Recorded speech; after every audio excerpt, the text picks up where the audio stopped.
Hello everyone, welcome channel learn with ease. आज हम solve करेंगे सीबीएसई 2023 सैंपल पेपर का कैश फ्लो स्टेटमेंट से रिलेटेड क्वेश्चन। इसे कैसे सॉल्व करना है, प्रेजेंट करना है, सब कुछ सीखना है, समझना है। तो मेरे साथ एंड तक बने रहना, ताकि आपको जो भी नया पॉइंट है, ट्विस्ट है या इंपॉर्टेंट थिंग्स जो आपको ध्यान में रखनी है, सब कुछ आप समझ पाओ, कवर कर पाओ, स्किप ना हो जाए।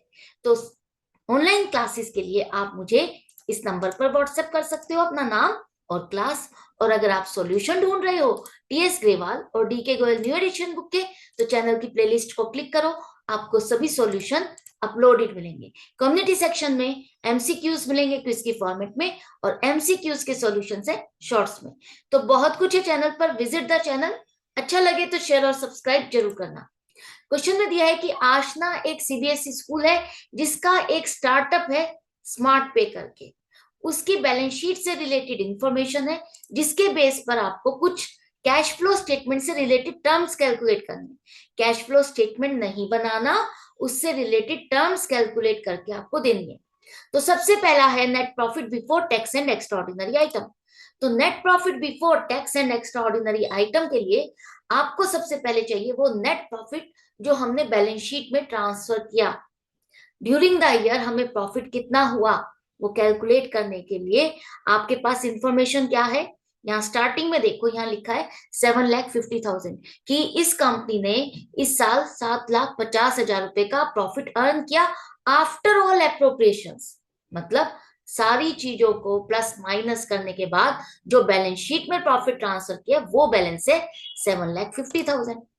तो अब हमने इस प्रॉफिट में से क्या चीज माइनस की, क्या प्लस किया, वो अब आपको कवर करना है।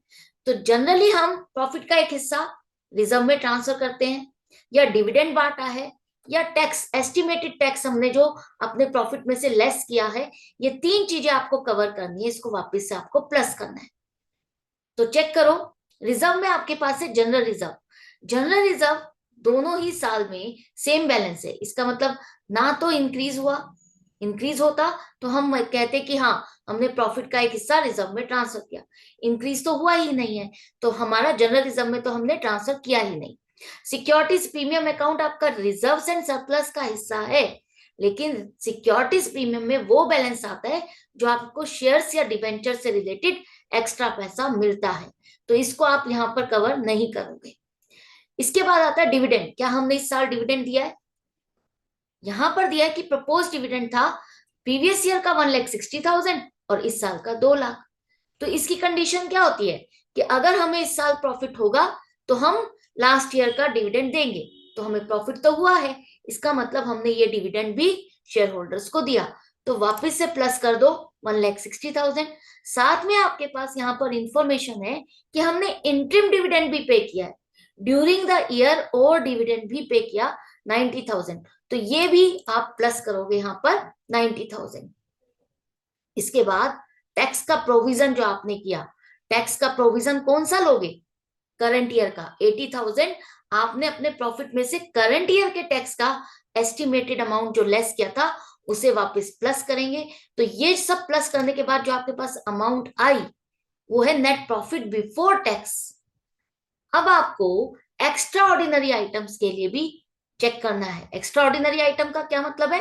वो इनकम या लॉसेस जो एबनॉर्मल है, जो आपको हर साल नहीं होती, रेगुलर नहीं होते। जैसे कि यहां पर दिया है loss of machinery due to fire 20,000 रुपए। ये वो खर्चा है जो आपको हर साल नहीं होता, तो वापस से प्लस करेंगे। हम ये सब प्लस माइनस क्यों कर रहे हैं? ताकि हम नॉर्मल रूटीन में जो आपको प्रॉफिट होता है उस तक हम पहुंच सके। इसके बाद आपने क्या किया? इंश्योरेंस क्लेम रिसीव किया, ये एबनॉर्मल इनकम है तो हम इसको लेस करेंगे। और आपने टैक्स रिफंड रिसीव किया 20,000 का, ये भी एबनॉर्मल इनकम है तो आप इसे भी लेस करोगे।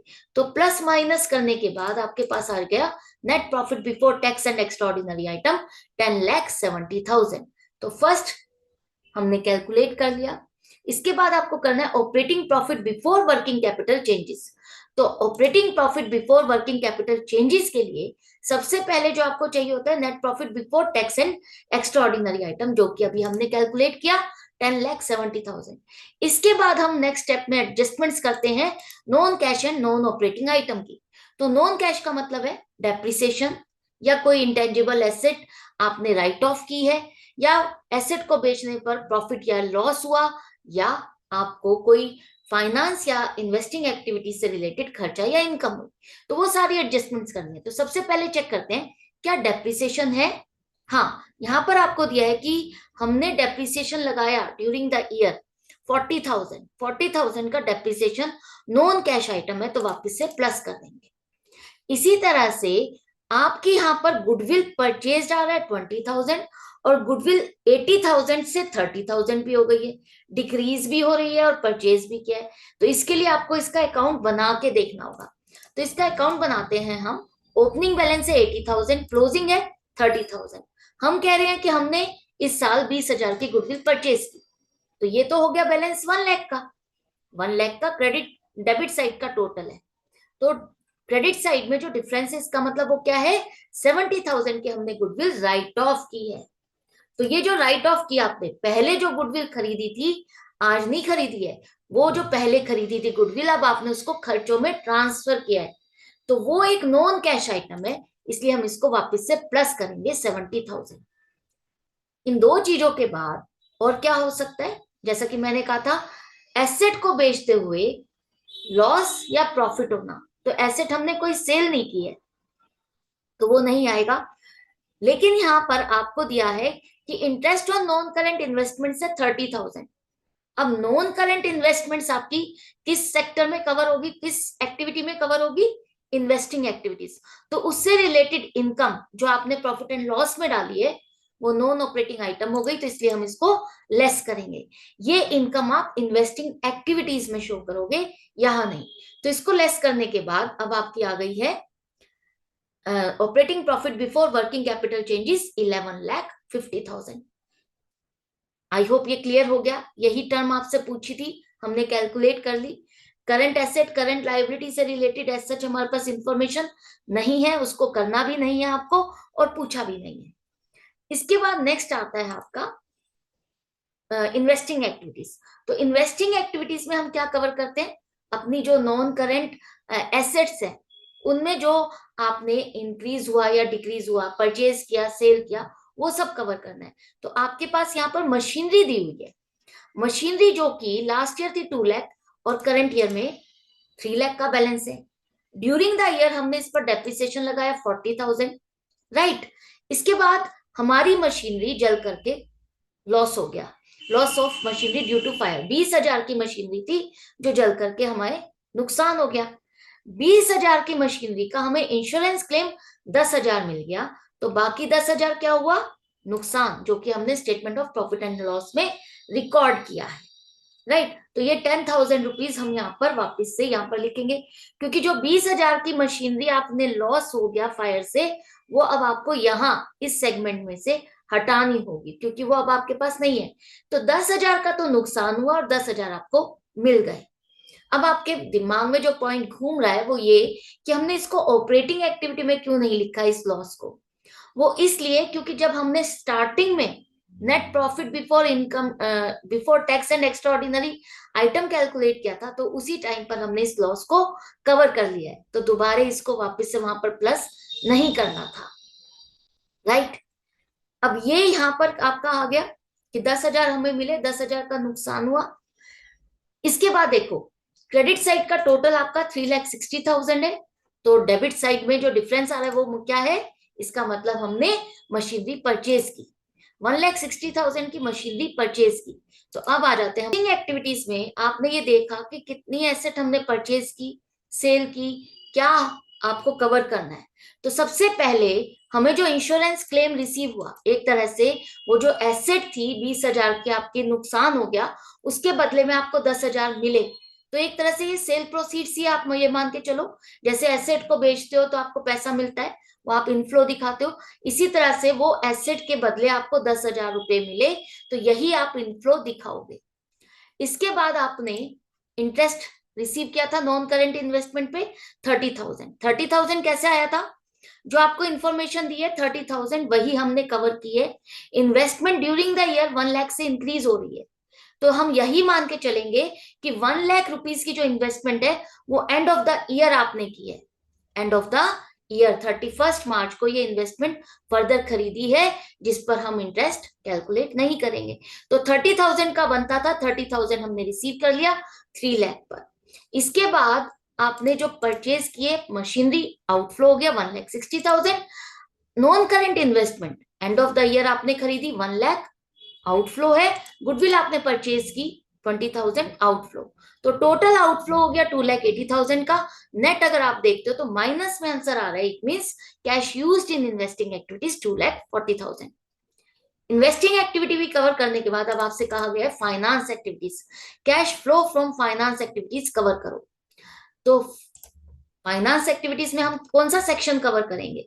हम देखेंगे कि कंपनी ने फंड्स कहां से अरेंज किए, जैसे शेयर्स इशू करना, डिबेंचर इशू करना, लोन लेना, बैंक ओवरड्राफ्ट लेना, ये सब क्या है? फंड्स को अरेंज करना। तो हमारे पास इक्विटी शेयर कैपिटल आ रही है, जो कि लास्ट ईयर थी 10 लाख और इस साल हो गई 12 लाख, इंक्रीज हो रही है 2 लाख से। तो क्या हमारे पास इनफ्लो हुआ है फंड्स का? हमने फर्दर शेयर्स इशू किए? हाँ, हमने शेयर्स फर्दर इशू किए हैं, लेकिन कैश का इनफ्लो नहीं हुआ। क्यों? क्योंकि यहां पर ध्यान से रीड करो, यहां लिखा है कि कंपनी ने बोनस शेयर्स इशू किए हैं, अलॉट किए हैं 5:1 की रेशो में, by using reserves, by capitalising the reserves. जिसके पास 5 शेयर है उसको एक बोनस शेयर अलॉट किया गया है।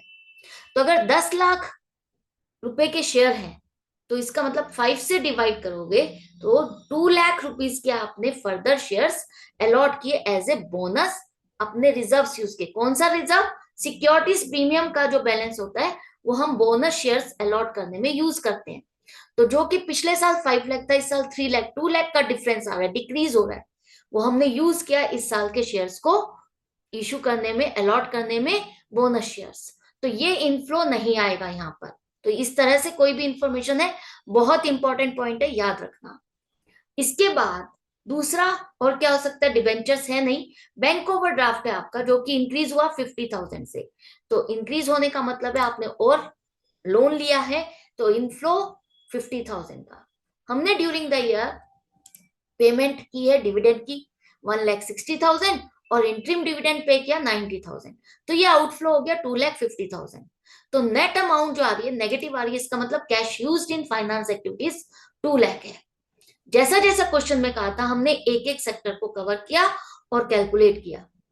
आपको पूरा कैश फ्लो स्टेटमेंट नहीं बनाना और वो मैच भी नहीं करेगा, क्योंकि यहाँ पर आपके पास कंप्लीट इंफॉर्मेशन नहीं है, कंप्लीट बैलेंस शीट नहीं है। नेक्स्ट आपको कैलकुलेट करना है cash and cash equivalent. Closing कहाँ है? क्लोजिंग का मतलब आपको इस साल के क्लोजिंग बैलेंसेस लेने हैं और उसमें आपका marketable securities 1,50,000 plus cash in hand 2 lakh, दोनों का टोटल 3,50,000 आपका कैश एंड कैश इक्विवेलेंट है। राइट? तो ये था क्वेश्चन। आई होप आपको अच्छा लगा होगा, समझ में आ गया होगा, आपके रिवीजन में हेल्पफुल रहेगा। तो इसी तरह से कनेक्टेड रहो, सीखते रहो, समझते रहो, इस टाइम पर इंपॉर्टेंट पॉइंट्स को कवर करने के लिए। मिलते हैं नेक्स्ट वीडियो में नेक्स्ट क्वेश्चन के साथ। Good bye and take care.